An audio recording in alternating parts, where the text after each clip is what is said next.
依家我哋會示範右頸側肌同上斜方肌嘅伸展運動。首先，我哋將兩隻手放喺背脊嘅後面，跟住用左手捉住右手手腕，然後向左邊拉。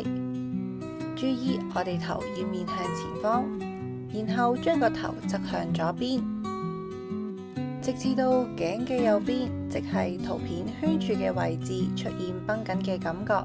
我哋維持10秒鐘。1、2、3、4、5、6、7、8、9、10。完成動作之後，我哋將個頭移返去中間嘅位置，放鬆雙手。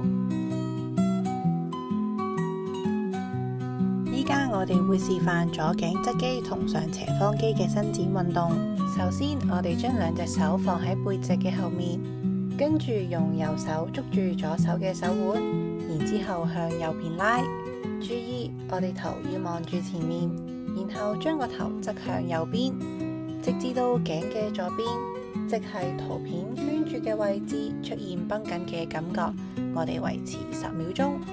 1、2、3、4、5、6、7、8、9、10。完成動作之後，我哋將個頭移返去中間嘅位置，之後放鬆雙手。